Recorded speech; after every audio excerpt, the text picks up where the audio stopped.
And we're live. Hello, and welcome to Forever Red Devils. This is your latest Manchester United news on a Monday morning. And what a weekend we have had. 4-0 against Everton. We remain undefeated since the sacking of Erik ten Hag. And we currently now sit just 4 points off of that Champions League spot, currently occupied by Brighton. And very, very interesting weekend of football. Manchester City currently sitting in an absolute crisis. They are 11 points off the lead at the moment after going down to Liverpool. Currently sit 9 points ahead. But the main thing for Manchester United is that we are just 4 points off of Brighton and Manchester City, who are currently tied in that fourth position. So Champions League is very, very much on for United, and a massive game coming up on Wednesday against Arsenal. It is at the Emirates, so we're going to have to be our best if we are to get a result. But at the end of the day, why not? And this is the main thing.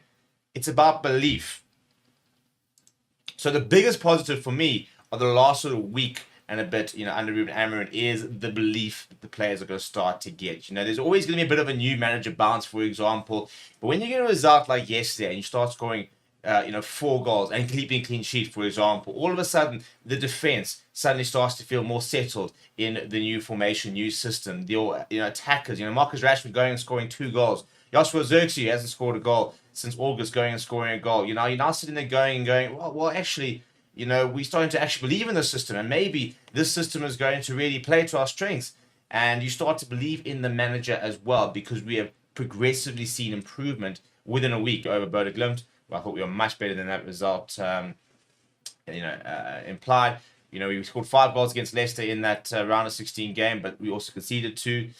So the last time we won by a 4 sort of goal threshold was against Barnsley, and that was all the way back in September. And before then, we had beaten Southampton 3-0. It was a 10-man Southampton as well. So we haven't really had a result like that in the Premier League so far this season. And we're hopefully really sort of peaking at the right time, because it's a very, very hectic schedule. If we can get past Arsenal, even if we take a draw, for example, on Wednesday, that would be absolutely massive for the season, because you've then got Nottingham Forest on Saturday. You're thinking it's a very winnable game. You then got to go, away in the Europa League before hosting City. And at the moment, it's an interesting time. Do you want to be playing City right now or not? They are in a crisis. They're in a massive crisis. They haven't won a game since October. Pep Guardiola, since his contract extension, hasn't won a football match. And they looked very, very beatable at the moment. And they are in a bit of a mini injury crisis. But the problem is, you also think, well, how long can this Manchester City crisis really last? They're too good of a squad to continue this run. So that's what's going to be very interesting, is going into that game, which is next week. Where are both teams going to be? Are we talking about a United team which is really on the up, for example, for the conference? Potentially might get a good result this week. Or are we talking about a United team which might also still be kind of sort of hitting their straps under Ruben Amorim, and they're still trying to find, I think this is the main thing, they're still trying to find the team. So the one thing that Ruben Amorim promised to do, that he really has done, and I'm really enjoying it, is the rotation. He said that this team, the players need to feel part of this team, that we need to try different combinations. We need to give these players opportunities to play, and you can't just, bin the entire, or half a squad, for example, and decide they're not good enough. You've got to give these players opportunities to prove that they're good enough, for example, to make them feel like they're part of the team and the likes. And he really, really has done that. We've seen so much rotation so far throughout his first couple of games. Now, what will be interesting is, we've played against Ipswich, Everton, and Bodo Glimt. Now, not phenomenal opposition, if we're being brutally honest.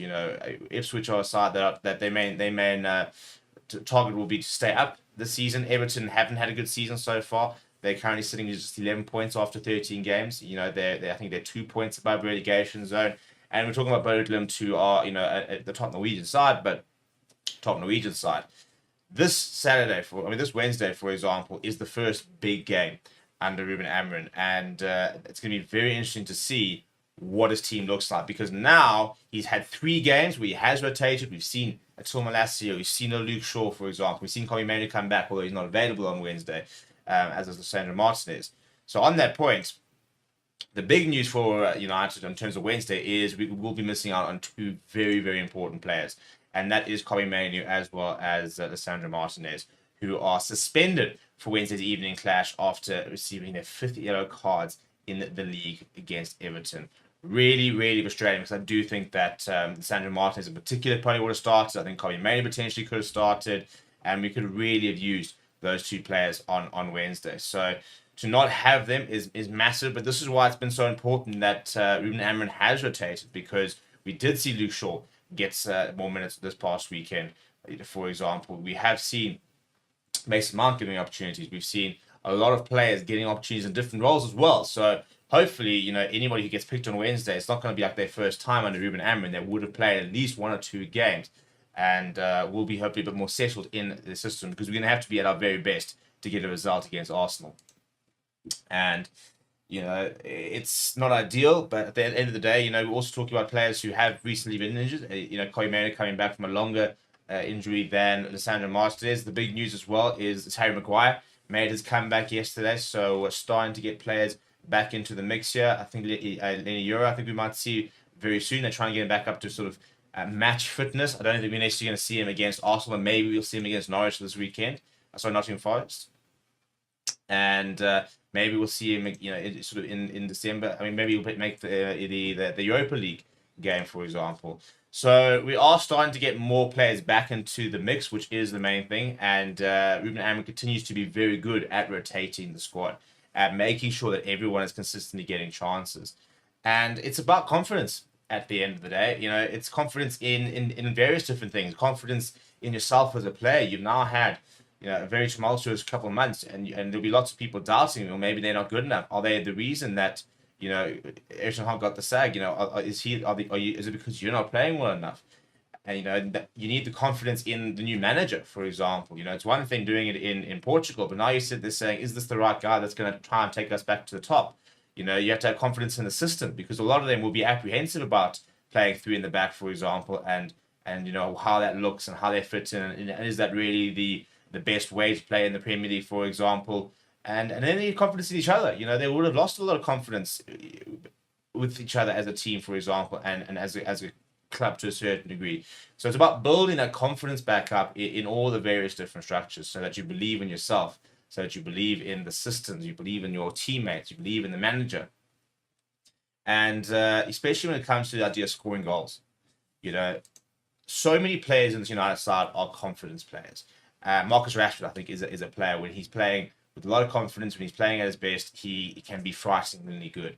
And I think, that finish yesterday, and through the legs of the keeper was so good, so composed, took it really, really well. And I think it's a moment like that, when you go and beat a keeper like that, and it's very comfortable, you start thinking, yes, actually, I'm still good enough. I'm still the Marcus Rashford of old. Amad Diallo is a young player, for example. He's absolutely cooking under Ruben Amorim at the moment, and he'll take a lot of confidence, as well as Russell Xerxes, who's been told he's not good enough the last few months. Now he goes and scores a goal, for example. Bruno Fernandes starting to slot in. So that is the big thing at the moment. It's about finding that confidence to stop believing yourself again, finding that confidence to start finding the back of the net. Because if we started scoring the goals and finishing the chances we've been created all season, we would have been a lot higher. And that's the biggest thing that needs to change. We've got to take the opportunities, which is what we did yesterday. We had opportunities and we took them. And if we continue doing that, then this team's going to continue progressing up the league table. And as we keep saying, because it's such a competitive season, there's opportunities to really push for Champions League spot. I think that should be the absolute minimum this season, is to get a Champions League spot for next season, and try and see if we can go on a bit of a cup run. If we go and beat Spurs, for example, in a couple of weeks' time, then all of a sudden you're sitting in a semi-final, and you're then thinking, well, you're two games away from winning another trophy. And we haven't started our FA Cup campaign, for example. That'll kick off in January, and I think we'll be far more settled by the time we do get there. So potentially might be able to go on a cup run then. The Europa League. So the main thing is that we're still in the mix for Champions League spot. We're only 4 points behind. You go and on a bit of a run. For example, you beat Arsenal tomorrow, you beat City next week, and you pick up 2 results in between them. You could be within a point. For example, you could even be in the top 4. That's how close the table is. So the main thing is, from a United perspective, is we're still in the hunt for Champions League. We're still in contention, and we're still in contention for all 3 trophies, all 3 other cups, for example. I mean, you look at the Europa League, And finally getting a couple of results recently has meant that we're suddenly looking a lot better on the table. You know, we're up in 12th. You want to get into 8th because that's sort of that automatic qualifier. Otherwise, you have to go into an extra round. But you know, at the moment, Rangers currently sit in 8th, and there are Ajax, Lyon, Rangers, Spurs, and Spurs and FCSB. They're all currently sitting on 10 points. United is sitting on 9. So when we go into our last group game next week, we got to try and confirm 12 points, and then we got to hope that 12 points is enough to be in that top 8. There's no guarantee that it will be. You know, for example, you're going to need the likes of an Ajax, Lyon, Rangers, or Spurs, or SCSB to drop points. You're going to need probably at least 3 of them to drop points, either draw or lose, for example. At the end of the day, the only thing we can control is our result. We need to go and get a victory. And, you know, we manage to do that, and you get through the next round, then you're into the Europa League, and hopefully feeling quite confident now moving forward. And we're taking on Victoria Pleasant next week, which is a side that you should be beating, really. Yeah, it's at the end of the day, to be fair, this is what we've been saying about the entire Europa League, and they're actually coming tied in points with us, to be fair. So they've got a lot to play for next week, but it's not a side we should ever be considering not beating, even if it is away, for example, and it becomes a bit difficult and it becomes a bit of a tough away trip going to the Czech Republic and playing over there against a team that is currently second in the league after Slavia Praha. But you expect to go and get a result there, and you get a result there, you put yourself in contention for that Europa League spot, the next round, for example. You then continue to be one of the favourites in the Europa League. So it's very, very much still a season that is salvageable. And what Ruben Amorim was saying is how he's basically going to be judged. So after the victory against Everton, Ruben Amorim said that he will be judged on the place he finishes at Manchester United. Saying, I'll be judged on the place that we finish. If I said no, you will say that I cannot be a Manchester United manager. He says, I want to be honest with our fans, so let's focus on the performance, not the results. Let's focus on the next game and look at the performance. And I understand what he's saying, because he's saying, you know, on Thursday, for example, we played a lot better than Bodo Glimt and won 3-2. He said Everton played a lot better than, you know, maybe Bodo Glimt did last weekend, and they lost by 4-0. But it is a results-based business at the end of the day. And I think for him, you know, the main thing will be performance in terms of how we are starting to adjust and getting used to the system, how we're managing to go out there and play the way he wants to play and start becoming a team that can beat the best teams in the world. And that's the big thing. That's where his sort of progress is. But at the end of the day, we've still got so much to play for the season that we have to be looking at the results as well, because we can't afford to not, you know, to now go on a bit of a bad run and all of a sudden drop out of the top 4 race, because at the moment we're firmly in it, and we need to make sure that we stay in it and that we don't just lose a couple of stupid results. Now, we're not going to go and win the title, for example. We're sitting, 15 points behind Liverpool. Liverpool would have to go on an absolute appalling run if they were to not, win the Premier League this season. I think that they've been very good in a season where all the other teams have dropped off. There's no doubt about it. You know, City lost 3 games the entire last season. They've already lost 4, and it's December. You know, Arsenal haven't been as good as they were last season. Chelsea went on a really good run, then they had a bit of a tough streak. Now they're sort of coming back to it, but they're very inconsistent. So at the moment, Liverpool are really benefiting from the fact that they've got a settled squad with a very calm new manager, and they're playing very well in a season where City have been absolutely nowhere, where Arsenal aren't quite where they were last season, and there's less competition. And credit to them, you know, at the end of the day, that's how, you know, big clubs need to function. You need to be in a situation where you are consistently good enough. You've got long-term planning, for example, and you can have things like a Jurgen Klopp leave. And ironically, I mean, Arne Slot could win this Premier League in his first season, and lots of people spoke about that Liverpool Premier League win under Jurgen Klopp, saying it was a COVID Premier League, for example. There were no fans in the stadium and the likes. This will not be that. This will be a fully blooded standard Premier League, and he would have done this first season potentially. Now, yes, I think a lot of work has to go to Jurgen Klopp in terms of the work he put into building that squad and the likes of that. But again, it's about having that long-term planning so that you've got the depth to contend. And I think that's where City are struggling at the moment, because all of a sudden they've got some injuries Rodri not injured, not playing. And yes, I mean, every team's going to struggle to cope without the best player in the world. You won the Ballon d'Or. But I think we're seeing a lot of players in City that just aren't quite good enough and managing to cope. And all of a sudden they're in a crisis, and they've never been in a situation like this as City. They've been so good for so long, but they've never had to worry about this kind of a situation, and so they're really being tested at the moment. They're failing that test, to be brutally honest. So hopefully we have an opportunity to catch them up and to try and take them on at a time when they're doubting themselves, and hopefully at a time when United confidence is very, very high. Speaking of a player whose confidence is going to be very high, it's Marcus Rashford. And yesterday he spoke about how motivated the players currently are feeling at the moment. He said, we all as individuals want to get back to our best and then push to improve. So even the bad moments, you are doing the right thing. He said, speaking about the manager, and he said he's coming in a really busy period, and hopefully the connection keeps building and growing. He's coming with a great attitude, and it's passed on to the players. He said the result was good, but we were pragmatic. It was not pretty, but we were pragmatic. We did our job, which is to win. So this is the main thing, it's about, I think that's a very important point, playing badly and getting results. I'm not saying we played badly yesterday. Yesterday was a really good game. But previously, for example, I think we've been a side which hasn't played well and been beaten, where we've got other teams can get away with not playing well and winning games. And that small sort of difference makes a huge difference in terms of becoming a world-class team and truly competitive.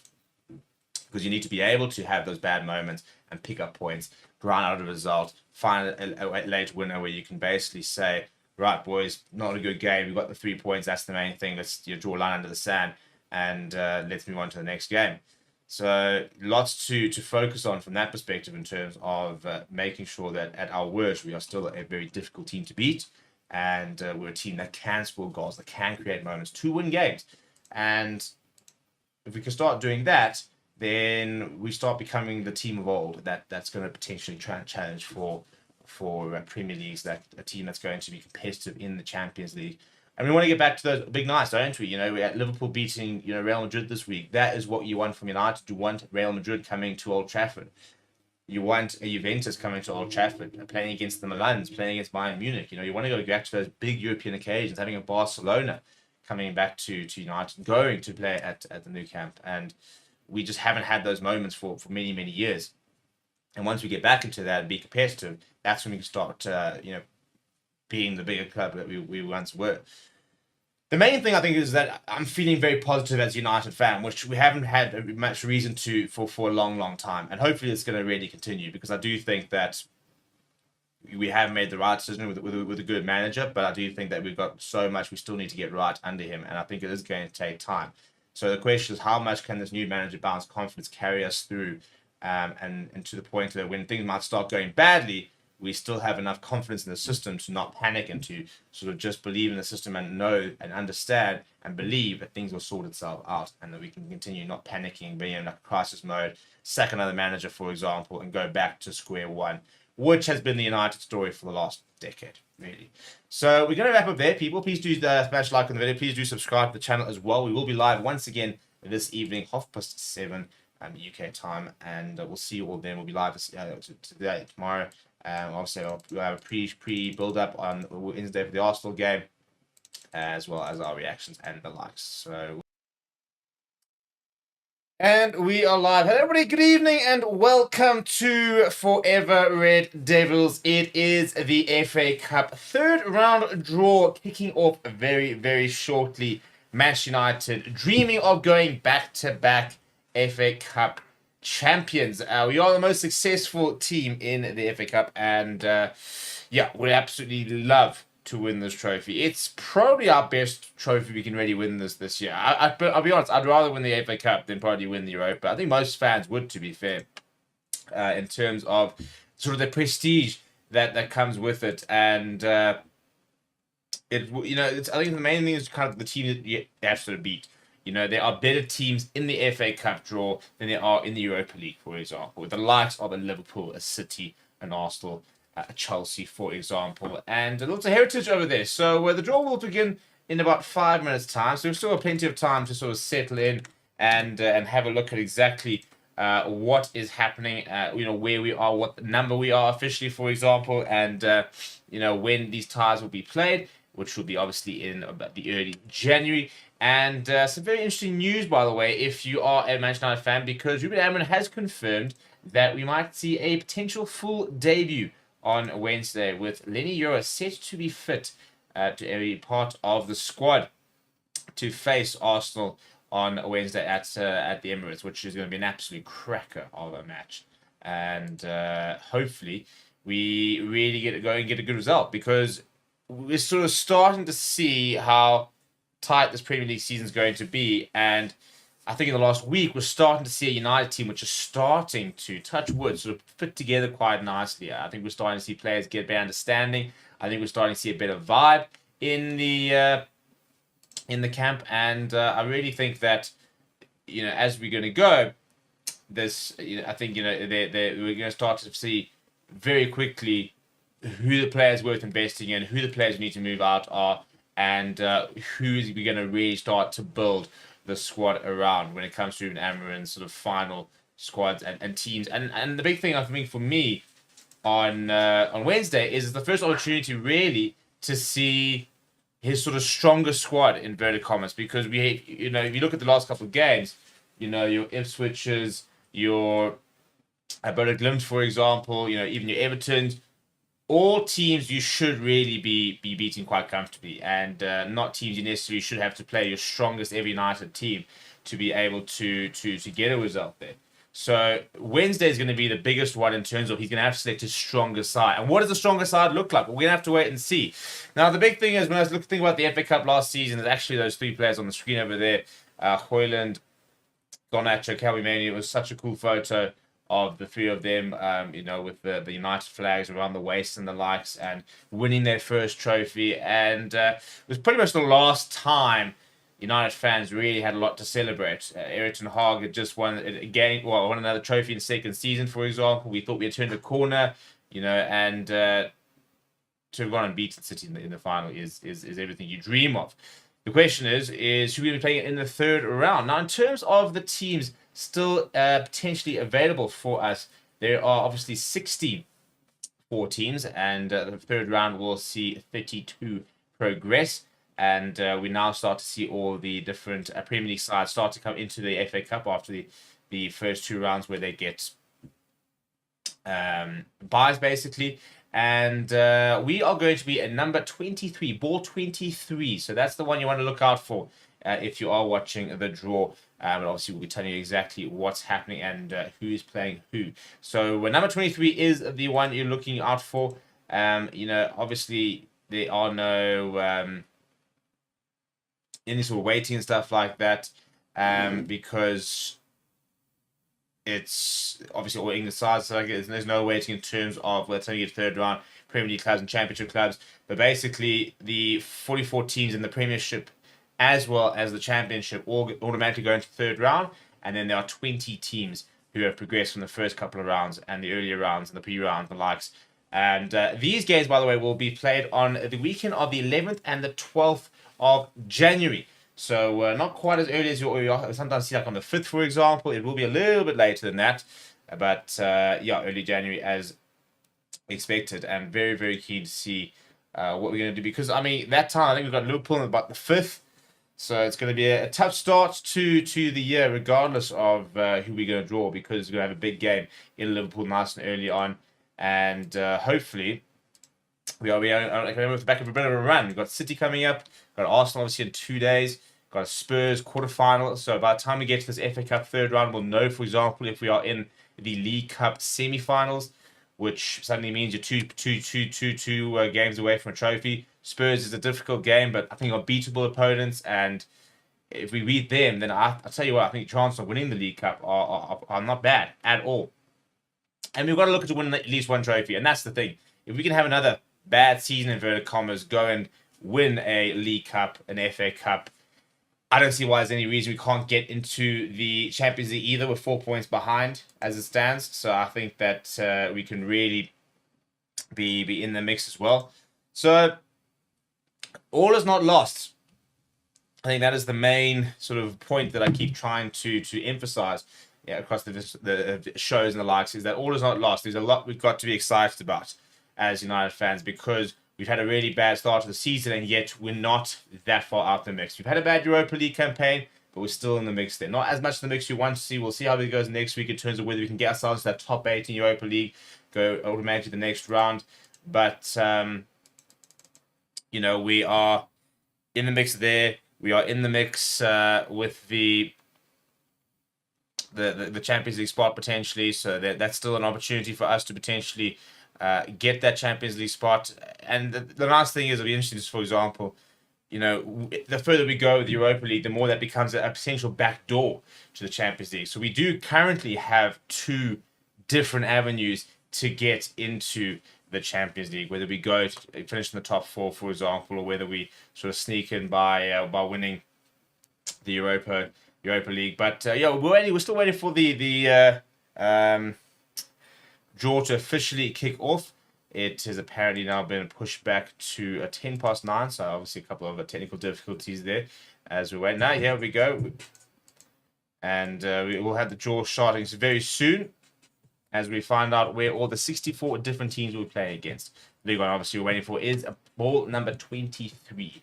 That is the one that contains Manchester United, and something of like the cool draws. I mean, from a non-league perspective, like a non-Premier League perspective, it'd be cool to play against obviously Wrexham's the big one, talk of the town, for example. But I mean, that's something that you get the cool old school sort of vibes, like playing like a Wycombe Wanderers, for example. Sunderland would be very cool because it's Michael Carrick's team. So that'll be a fun one there, and that's also quite interesting in terms of being able to play against previous mat players or stuff like that. For example, you've got Rooney, who's currently at Plymouth. And so, playing against Plymouth would be a very cool thing. So those are some of the cool draws from the non-Premier League sort of perspective in terms of playing against former players who are currently managing their side. Sometimes you play against some of these smaller teams. You play against a previous academy player, for example, or sometimes you play against like sons of previous players. So there's often United heritage or United links with even the smaller teams and the smaller clubs when it comes to the likes of an FA Cup. But just so much history of the FA Cup, and really, really hope that we put in a big performance. And it'll be very interesting to see, for example, how Ruben Amorim copes with cup pressures. And often, we see sometimes, for example, we'll play against like Plymouth, and all of a sudden you'll get an opportunity to start new players and the likes of that. Sometimes you don't want to take that chance because that's the magic of the FA Cup, isn't it? It's bigger teams underestimating, other teams and getting knocked out and having those sort of shock results and the likes. And hopefully we're not one of them. That's sort of the main thing we need to try and prevent. But that is the magic of the FA Cup. And we've seen the magic of the FA Cup a few times actually for United. It's the trophy we've won the most recently, for example. I think we've won 2 in the last decade, for example. Obviously, Van Nieuwen Hull won that back in, I think, 2016, I want to say. I can actually confirm that. 2015, 16, yeah, also 2016, and then obviously won it last season. Look at the League Cup, for example. We won that in 23 and 17. And haven't won a Premiership division in a while. But 13 FA Cup titles to United's name. And imagine we can add number 14, because at the moment we were the most successful club in the FA Cup. It's been Arsenal in the last few years. They've currently got 14 titles. So if we were to win it this season, we then go tied with Arsenal as the most successful FA Cup club. They kind of went to that run at about 5-10 years where they won almost like every second year. So if you go look at like when Arsenal were winning the FA Cup, you can look at it here, whereas wins and finalists going through the years, for example, where we at.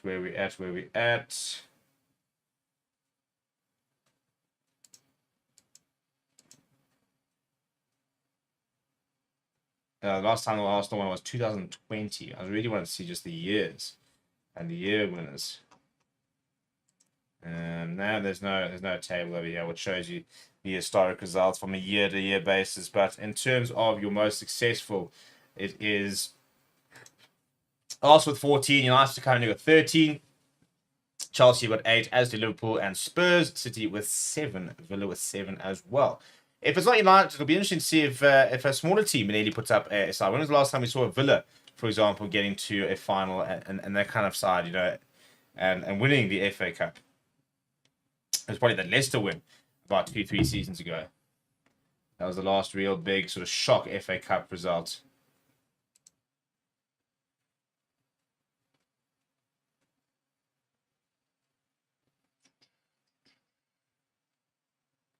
Liverpool won this in 2022. City won in 2023. Apart from that, Portsmouth won in 2008. That's a nice little bit of a throwback there. Wigan won in 2013.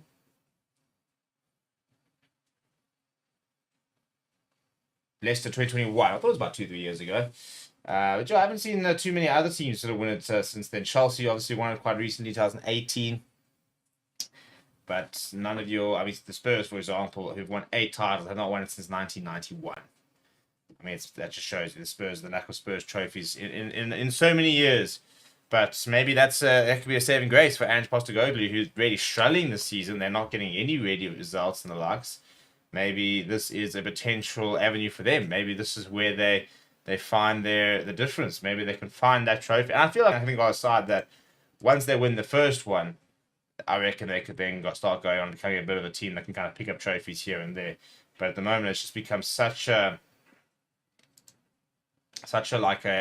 mental block, and it's become such a meme type of thing. They can't win trophies that it's sort of rose every single time. But for example, they'll go into that League Cup, and there'll be a lot of talk about the fact that now playing against United, Spurs, and a trophy, that they're always let it down. For example, they never pitch up for trophies. So they've got to try and get over that mental aspect of it, and that sort of hoodoo that continues to haunt them when it comes to trophies.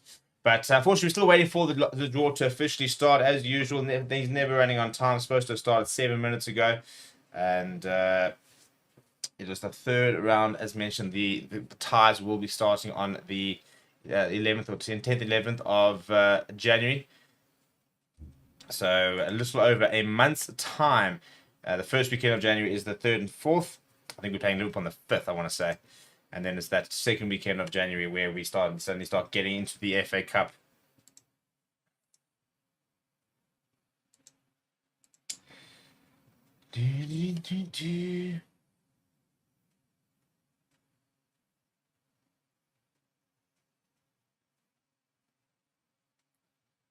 I see about some interesting. So I mean, you've got Dagenham and Redbridge. They found their way into the the third round. That's probably the most interesting side in this draw at the moment. A couple other ones: Bristol Rovers over there, Morecambe, Bromley, Doncaster Rovers.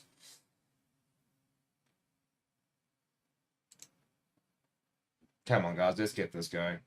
Let's get this going.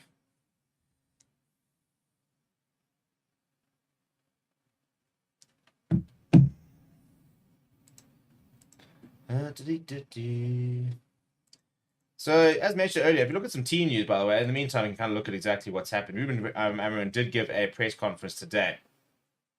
And he was actually asked a little bit about the whole idea with Ineos, for example. And they actually had the press conference at Old Trafford. And the reason that they had it at Old Trafford, he said, was the following. He said, we had a meeting with all the staff trying to connect everybody. This facility, the people that are here are far from Carrington. We're trying to build a connection to be closer. Carrington and staying together.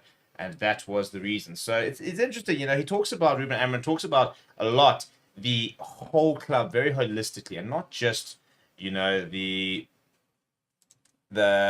his coaching staff and the squad, but the entire club and being aligned as a club. And I really like that about him. I think the fact that he wants to try and include all the staff, for example, he wants to try and include the fans and the likes of that and stuff. And the big thing about what I liked about his press conference today is he was asked a little bit about the project, the Ineos project, United as a project, and he spoke about the fact that that it's more than just the first team. So he was asked how important is it that everyone is together and moving in the right direction, because this club can be special when that is the case. And he said, that is something that you cannot buy. the pedigree, and the size of the club. This is something we have to use. It's a key point for us. Also improving the youth teams, creating a connection between everybody to put this club in the place it needs to be. So I think the fact that youth is very important for the club is something that he's very much recognizing early on. And that's something you have to. You cannot be a Manchester United manager or involved in a Manchester United or player and not understand the importance of youth. The big update as well on Bruno Fernandes. He was asked, obviously he had a bit of ice on his foot after the game, and he was sitting on the bench there on Sunday. But he confirmed that he is fit, and he's always good. He's all good to go.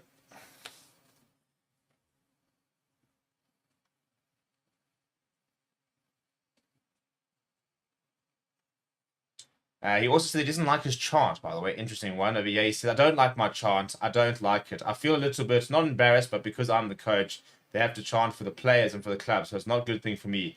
I understand and really appreciate the connection with the supporters, but I want them to support the team and the players because they are on the pitch. I'm more outside the pitch. I'm really honored about that, and I feel a connection with the supporters, but we know that we need results to maintain that. And it looks like we're finally going to move into the actual draw. After about 10 minutes after we were supposed to have started already. So finally, and I think actually the draws, I want to say, is actually taking place at Old Trafford.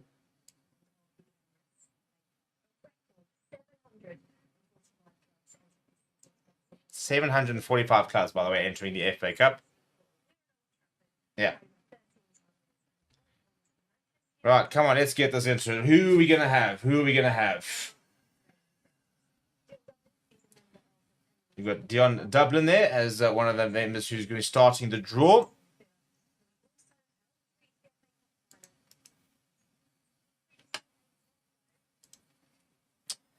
All right, let's get into this and see exactly who we're going to face. Yeah, shall we?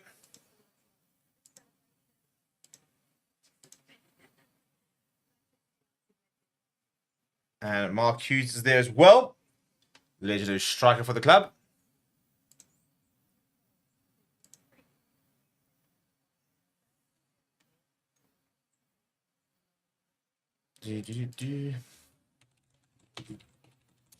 No, come on, enough of the pleasantries, people. Let's get into this. We want to see exactly who we're playing here.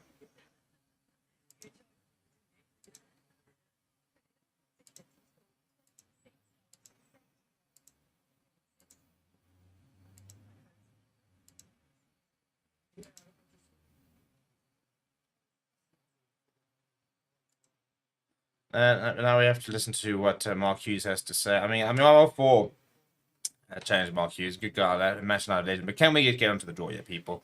Let's not skip around the bush here. We've got 32 matches that we need to draw. We don't have to sit here and have all the less pleasantries, more drawing of the game, shall we?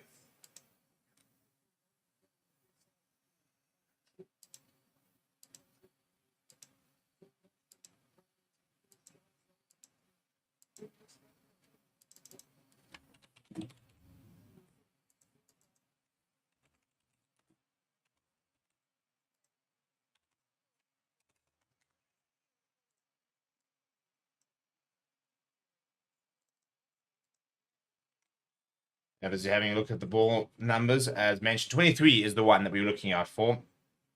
That is where United will feature. And the ties will be on the second weekend of January, the 11th and 12th.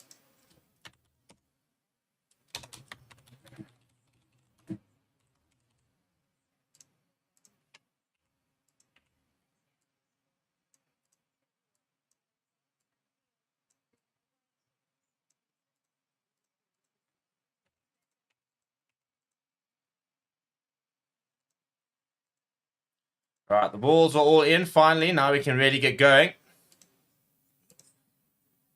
Home teams and away teams, that's how it works.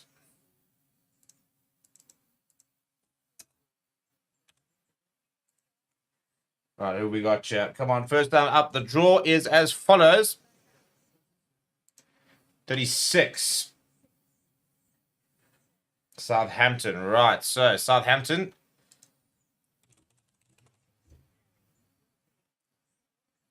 And Swansea, so this is Southampton so far.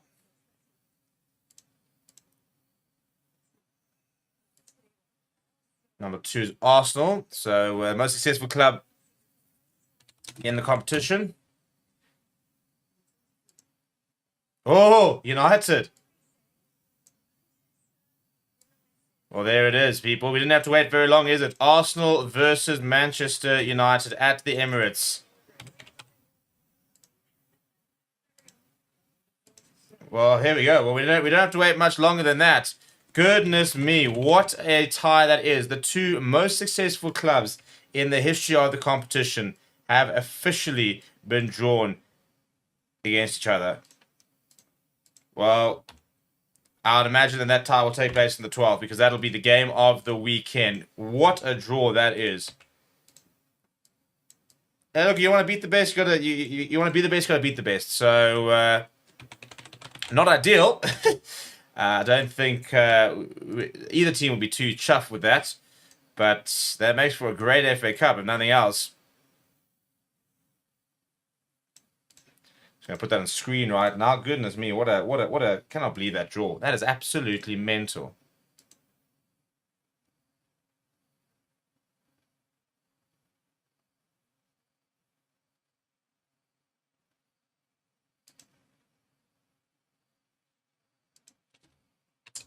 And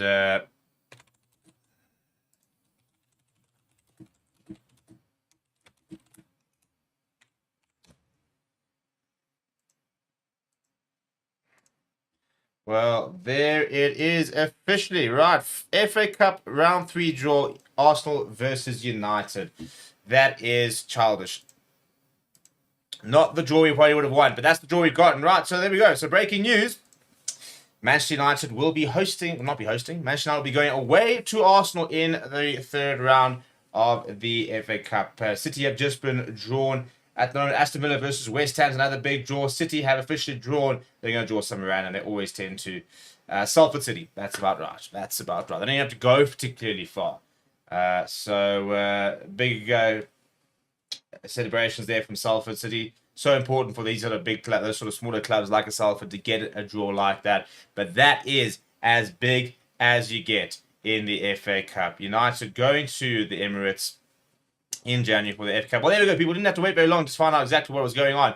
Please do smash like on the video. Please do subscribe to the channel as well. We'll see you guys all very soon for more reaction. And yeah, United versus Arsenal. Let's go. Let's go.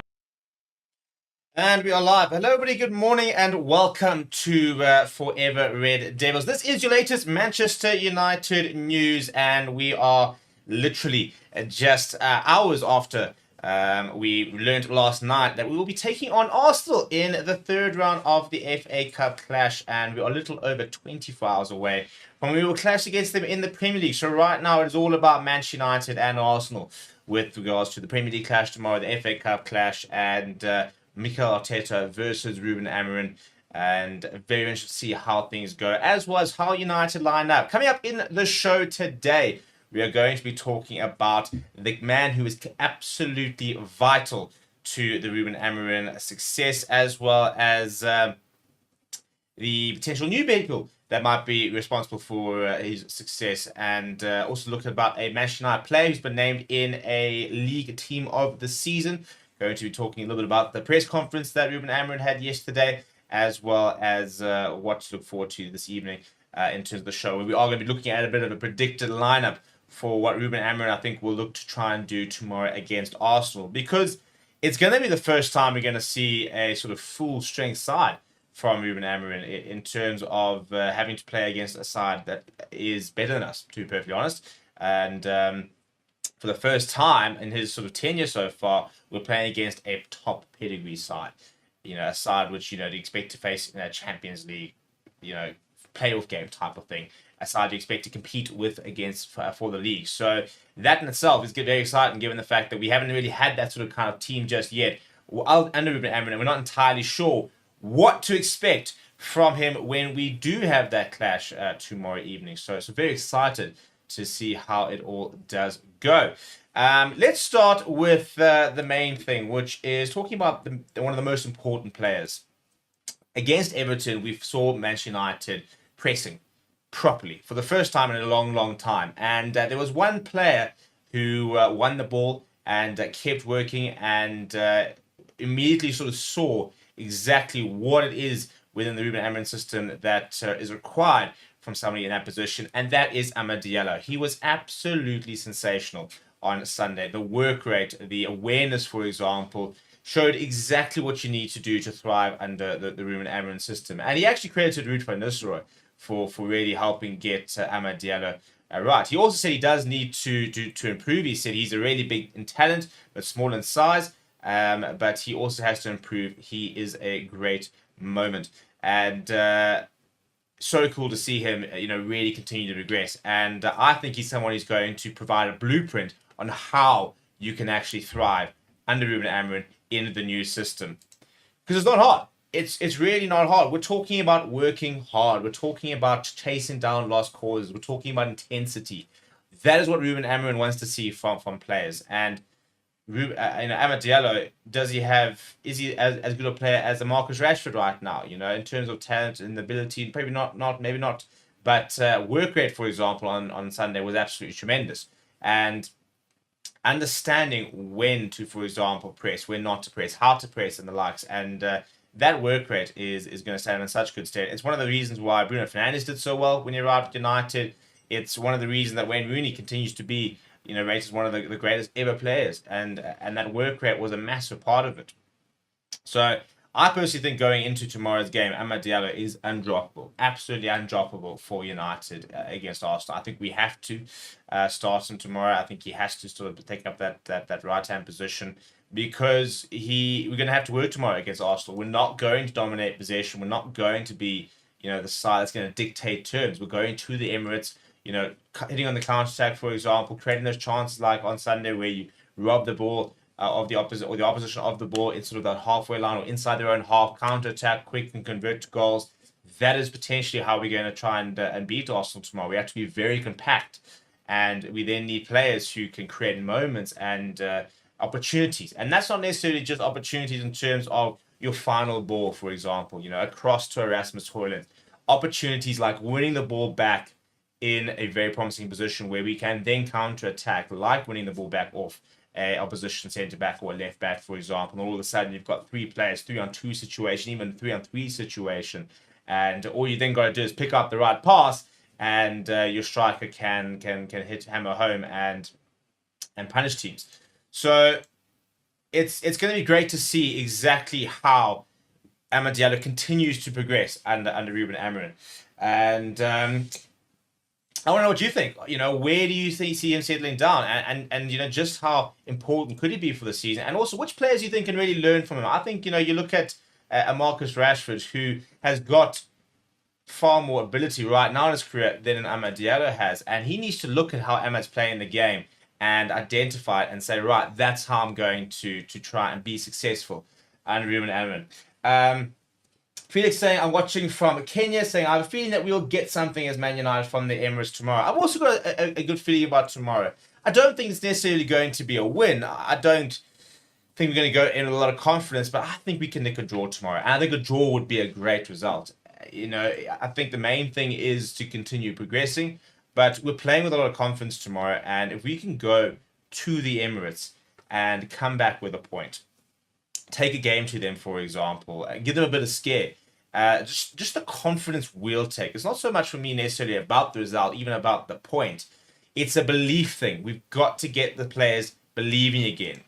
And if you go to the Emirates and you smash and grab a victory, or you get a point, or even just a very good performance, it's about these players believing that we can be the best in the Premier League, that we can compete for the Premier League title and for other titles. That's been the biggest sort of problem this season, is not the ability. The players have got the ability. They won an FA Cup last season. They won the League Cup the season before. They've gotten to the top 4.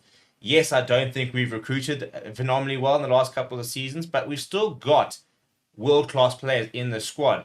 But there's a lack of belief in the players and the squad itself in what they are doing, and that they can compete with your Cities, your Liverpools, your Arsenals. And all of a sudden, we're seeing City struggling. And Arsenal haven't been quite as good as they were in previous seasons. And if you go to the Emirates and you put in a really big performance, grab a point, all of a sudden we can start believing once again in our abilities. and belief can take you really far. We've seen teams, go and get results or go on runs, for example, and the main thing is to start almost like an imposter syndrome. When you've got players who have been in a struggling team, for example, players who are, very used to losing, and you suddenly start, especially your young players, start to wonder, am I good enough? Am I the problem? Or is the club the problem? And you start searching for excuses. And sometimes players might sit there thinking, oh, I don't think I'm good enough. Sometimes other players will look and sit there and say that, the coach is wrong or the tactics are wrong. And, I can't thrive in this scenario and it's the club is the issue. And the main thing is that there's so many things happening in the club. There's so many changes happening within the club that you can't sit there trying to blame the club for everything for too much longer. We are getting new people involved in transfer strategies, for example, in sort of the footballing project. You've now got a brand new manager with a whole new coaching staff. He's going to implement a new system, and the main thing is, the very exciting thing is that players are running out of places to hide. And that is an exciting thing because you don't want to be in a situation where players can feel they can hide, for example, where players can feel they can kind of sort of sit in the shadows and people can continue talking about the fact that it's the club that's the issue. And I don't think that the players are, the biggest issue in the club. I do think structurally we've been really poor, and we know this over the last few years. But we need the players to now take ownership of the previous few years, to start realizing that things are being done to give them the best possible scenario, structure, environment to succeed. But now it's up to them to then take their chance. It's up to them to really step up and become the players and the team that they need to and that they should and that they can.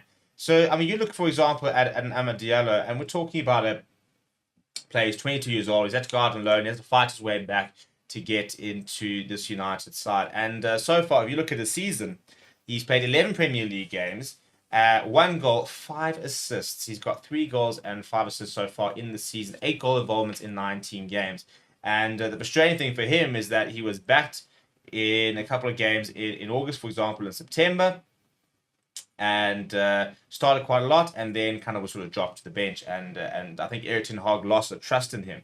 And he's now once again demonstrated, you go back, you find out what you have to work on, you work really, really hard. And, he was benched. He was an unused sub in October against Villa and Brentford, for example, came off the bench against West Ham, came off the bench against Chelsea. And since then has now started 3 Premier League games in a row. And his returns are 4 assists. 1 assist against Leicester, 1 assist against Ipswich, and 2 assists against Everton. And he's now in a rich frame of form where you need to really keep giving him those chances to make that step up. And again, I think that he suits the system that Ruben Amorim wants to play. I think that he's very versatile. I think he can play in that wing-back role, for example. I think he's got the talent to be able to pick up pass, so I think he can play in those dual 10s. Probably won't really see him playing up front, but he's versatile. He can move around that team. And I think versatility is going to be absolutely vital. And speaking of that versatility, Ruben Amorim was talking about someone who's one of the future of United, and he keeps going back to a player, and that is Nasser Mazraoui, because of that versatility. And the reason he likes him so much, he said, is as follows. He says, he understands the game. He knows how to attack. He's very technical. He's very good defensively, and he's very good one-on-one. He's a modern player. I think he's the future of our team. He said, when you think about him, you think we need more players like Noose that can control the tempo. They are really, really good and comfortable with the ball. So with Noose, I'm really happy for him. And again, it's about the technical ability, the awareness of being defensively good with the ball at your feet, and confident. I think that's the main thing as well. He wants to have the ball. He wants to be able to attack players. He's happy to be in the defense and say, right, players must come at me. I back myself. And that kind of confidence is what we're really missing out on a couple of players. And he's come in at an absolute fraction of a transfer fee compared to some of the other signings we've made throughout the season. And he's looked like a 70, 80 million pound player. He really has. Maybe not 70, 80 million pound player, but he's really looked like a 40, 50 million pound player. He's been so good. And again, it's that versatility, that ability for him to be able to play in different positions, to be able to adapt to how games are going, for example, to be able to adapt to changing in scenarios, changing formations, changing players around him. And he's really shown just how, you know, that willingness to adapt and that ability to adapt is so vital in the modern player. And I think if more players start to sort of really model themselves on his willingness to play in different positions, for example, willingness to learn and what he focuses on, then I think we'll see a lot of players, you know, progressing well. Again, similar to Amad Diallo, very good technically, very good hard worker, can play in different positions. And we're gonna have to wait and see, you know, which players really start to become the mainstays in the Ruben Amorim team. But immediately, those two names are the ones that kind of spring to mind. That Mazraoui and Amad Diallo are players who weren't around last season. You know, one on loan, one obviously still at Bayern, but they've become very central already and are playing big parts under Ruben Amorim. Now, a player who I'm very interested to see what his future is going to be is Joshua Zirkzee, who started on Sunday, by the way, and everybody, you know, was complaining about it, and they were like, how can we have Zirkzee up front? He hasn't scored a goal. He went and scored a goal. And in terms of his confidence, well, today he was named in the Serie A Team of the Year. Now, how is that for giving a man confidence? Next to the likes of Marcus Thuram, Lautaro Martinez up in front, some of the other you know, players in and around that Serie A side was the likes of Calhanoglu, Koopmeiners, for example, Barella, Calafiori was in there as well. So it's a really good team. And he was named in that side alongside Calafiori from Bologna, and obviously made the move to Arsenal. So he'll be feeling really confident. You know, he scored a goal on Sunday, named in the Serie A Team of the Year. I think the main thing for him is he needs to remind people of how good a player he is. And he's not going to be defined by a 2-month poor period. Because he arrived at United after a really good season. You know, there's a reason he cost a reasonable amount. There's a reason that, you know, other people were after him. You know, it's not like it was just United looking at him going, oh, cool.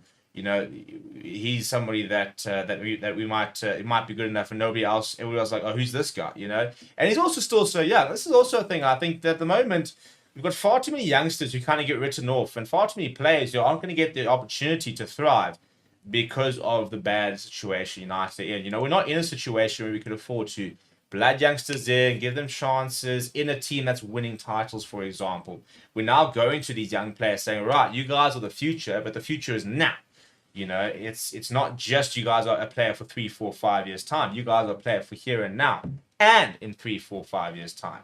And 23 years old is Joshua Zirkzee's first season in the Premier League, and to have come off, well, to have started on Sunday and scored 2 goals will have given him so much confidence. I mean, he doubled his goal input at United in a game basically. So hopefully, I think that'll be a bit of a turning point for him. You know, he came off the bench against Ipswich, and then got his first start under Ruben Amorim. I'd be very surprised if he started against Arsenal tomorrow night. I don't think we'll necessarily give him that opportunity, but I do think that he is a player who's got a role to play.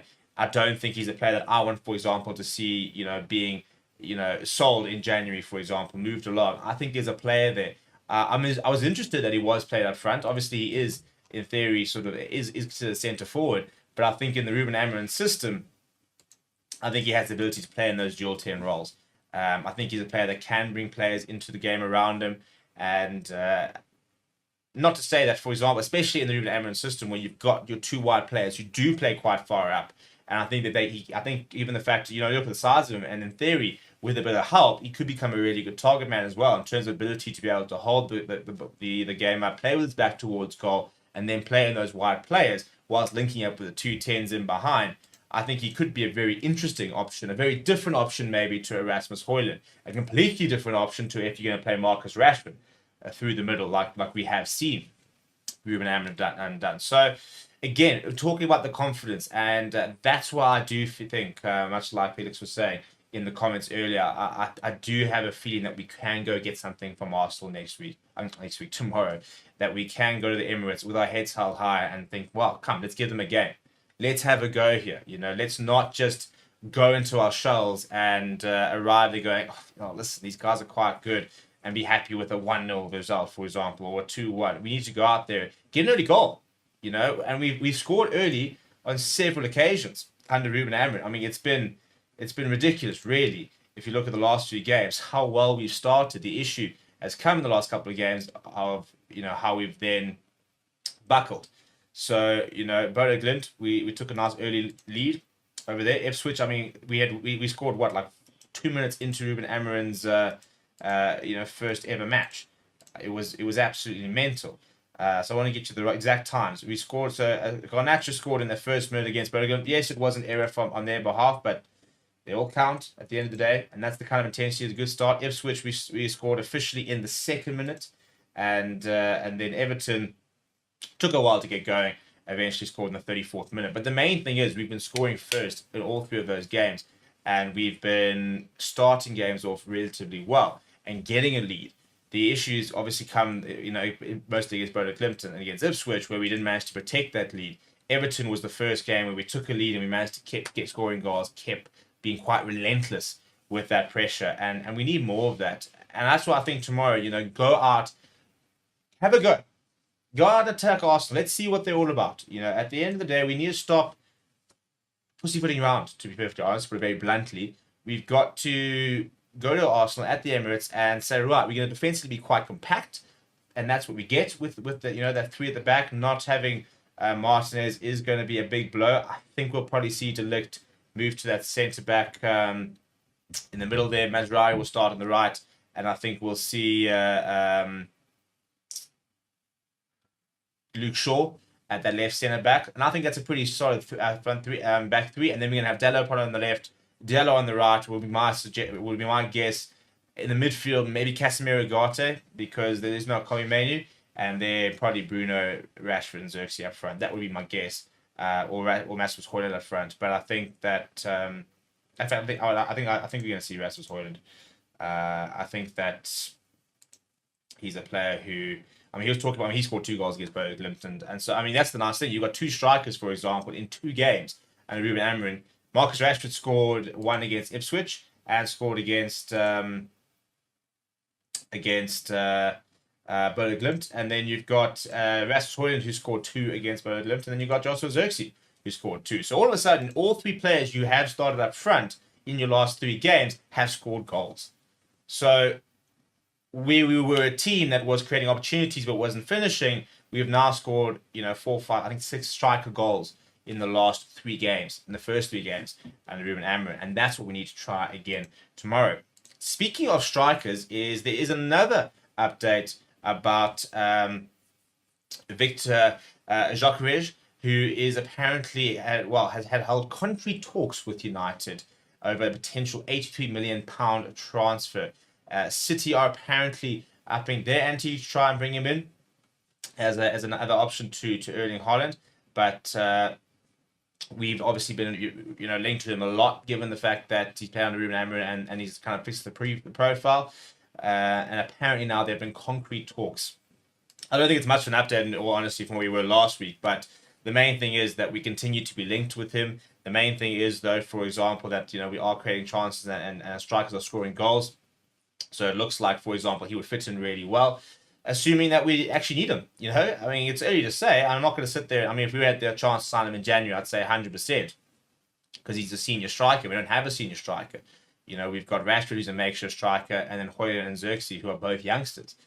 But it is really good to see that our potential, one of our big targets, for example, whilst we link to him, our other strikers are scoring goals, and they're contributing. And we're not really feeding in the last 3 games that lack of a striker as much as we were earlier in the season. Because earlier in the season, how long did we sit there going, we could really use like a Harry Kane, for example, because not to say Rasmus Højlund's not good enough, but we weren't creating enough chances for him. And when you're not creating enough chances, you need players who really don't need a lot of chances, that can feed off the scraps and punish teams and create their own chances, for example, as well. I think that's something like Harry Kane's always done very well. He's brought other players in and around him. He creates his own chances and he can create goals from nothing. But he is a player as well. If you just feed him enough opportunities, he'll score you 40, 50 goals in a season. Genuinely, if he's at the right side, he probably could. The Erling Haaland record, Harry Kane, I think, scored as many goals in that team and in that scenario. So it's all looking quite positive at this rate. Whether we're going to be this positive in a couple of days' time after the Arsenal game, we have to wait and see. But we've got to be confident about it. Again, we can't shy away from the fact that we are good enough to compete if we pitch up tomorrow night. And let's go with that confidence. Let's go into that game believing we can get something out of it. And I think if we do that, I think if we set ourselves up the right way, and I think it'll be very similar to what we saw against Everton, except maybe a bit of a coin toss between Rasmus Højlund and Xerxes starting, then I don't see why we can't get a result. Obviously, I think the big thing will be our defense, given the fact there's no Lisandro Martinez, for example. Maybe Harry Maguire might start ahead of Luke Shaw. So we have to wait to see exactly what our defense might look like. But again, go in with that confidence. Let's go and have a go at Mikel Arteta and the team. And let's see what happens. At the end of the day, it's not a game we expect to win, but it's a game where a good result suddenly puts us on a good trajectory to try and get some better results. And again, you go on a bit of a run, then all of a sudden you get yourselves to that top four, and that belief continues to build more so than just the performances themselves, but also where your place in the league and how much you believe and potentially can still make something happen this season. But let me know what you think down in the comments below. Please do smash a like on the video. Please do subscribe to the channel as well. Thank you very much for watching. My name is Steve. I'll see you guys all this evening, 7:30 UK time, and for the evening show. Hello everybody and welcome to Forever Red Devils Manchester United versus Arsenal. 8:15 on Wednesday, the 4th of December. Ruben Amorim's biggest test by a long way, and an opportunity for United to really show that they have turned a corner. Yes, we've had some very good results recently. Yes, we've had better performances. We've had players who haven't scored goals getting on the score sheet. We've kept a clean sheet in the last game. But at the end of the day, against opponents, you kind of expect to do this. And this is going to be the first real test for Ruben Amorim and his staff as we try and take on a bit of a rampant Arsenal at the moment recently, who have come on the back of, they've actually scored 10 goals in their last 2 games, 13 goals in their last 3 games, averaging more than 4 goals a game. So they're in red hot form at the moment. And at the moment, in a bit of a precarious position where a good result tomorrow night, a couple of good results put them back into potentially a bit of a title chase, if even a bit of an outside shot. But if they were to slip a couple of games, all of a sudden they could very much be out of the title chase for good. So a very interesting time for Mikel Arteta, who had to navigate quite a really a tough start to November, but it sort of seemingly turned things around. We're going to talk about some of the team news for both sides and look at some of sort of the Forbes, as well as then look at a bit of a predicted Manchester United 11. And it's going to be the most interesting 11 of Ruben Amorim's tenure so far, because it's the first 11 really where he's going to go full strength, or as full strength as he can with the players he has available. And the nice thing is he does have majority of his squad available, which Erik ten Hag definitely didn't, Ruben Amorim didn't have in the early stages.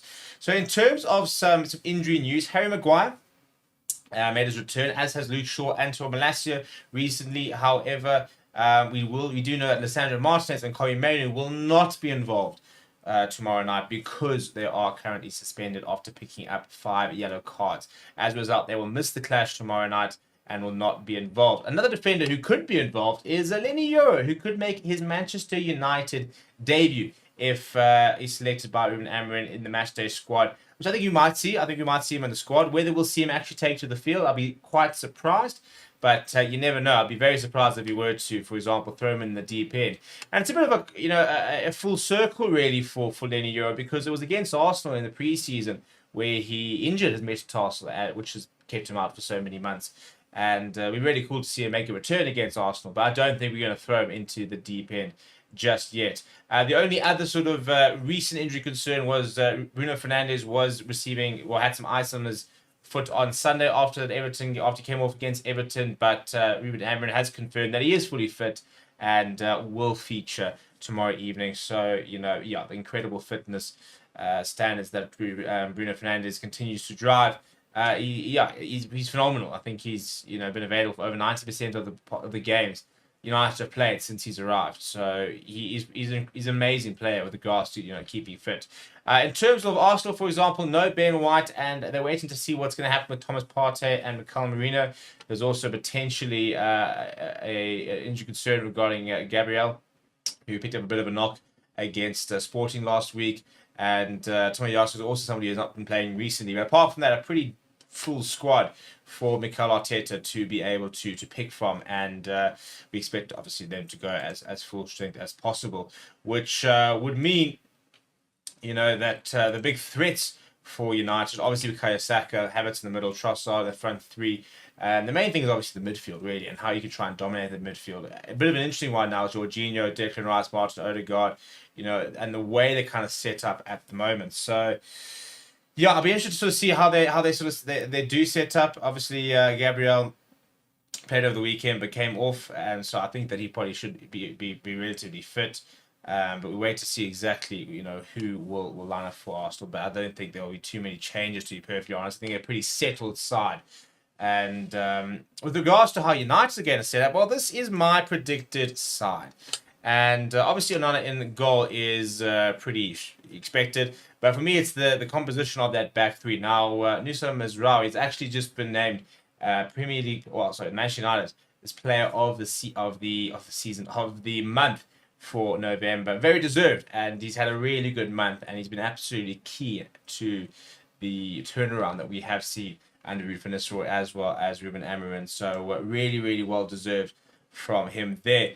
So I think he'll start in that right centre back. I think we'll see De Ligt, shift to that centre back. There's no Sandro Martinez, for example, this weekend, and I think Luke Shaw potentially could start then in the left centre back role. I expect to see Amad Diallo to occupy the two wing back positions. With Kobe Mainoo out, I think we'll probably go quite secure with a Nagata Casemiro type midfield. I'll be very surprised. You might see Mason Mount.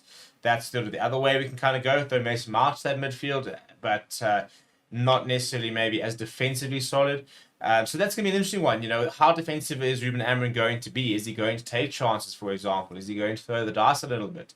And then I expect the front, the two number 10s, the two number 10s, to be Marcus Rashford and Bruno Fernandes. Rashford has scored the last couple of games. Bruno Fernandes looked really good. And the big toss-up now, all of a sudden, was Joshua Zirkzee scoring a brace over the weekend. Is do you go with Zirkzee or Højlund up front? The nice thing is both of them have scored 2 goals in their last 2 starts under Ruben Amorim as well. So there's no real, I don't think, a bad option between those two. I personally would like to see us go with Rasmus Højlund.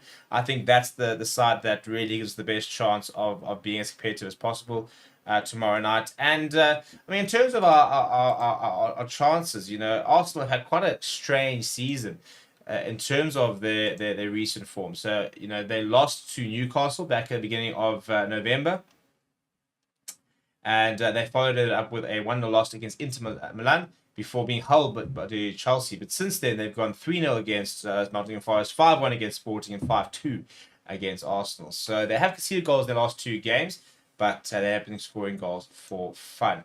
And in terms of where they are at the table, they're currently sitting in 2nd place, but 9 points behind Liverpool. So this is what I mean. Like a win tomorrow, for example, keeps them in their 9 points. If Liverpool drop points, they can actually gain some ground. However, a loss for Arsenal would mean they could potentially go as much as 12 points behind Liverpool. It would also mean that if United were to win tomorrow, we could then go to within 3 points of us, 3 points back, and put ourselves into that top 4 mix, firmly into that top 4 mix. So this is why it's such an important result for United, because a win for United kind of gets the season back on track to a certain degree, and a loss for Arsenal can kind of derail any sort of potential title charge. You do expect Liverpool to drop points at some stage, and they play against Newcastle tomorrow night away as well. So it should be a pretty difficult game there for Newcastle. Then they do have the Merseyside derby this weekend, before a couple of tricky games in December, including a trip away for Spurs before hosting United in January. So, the form that Liverpool have shown has been really, really impressive. The question is, can they keep it up? From an Arsenal perspective, well, kind of all or nothing at times, to be perfectly honest. So we have to wait and see. Let me know what changes you would make to the starting line, as well what you think is going to happen in this game down in the comments below. Please do smash a like on the video. Please do subscribe to the channel as well. Thank you very much for watching. My name is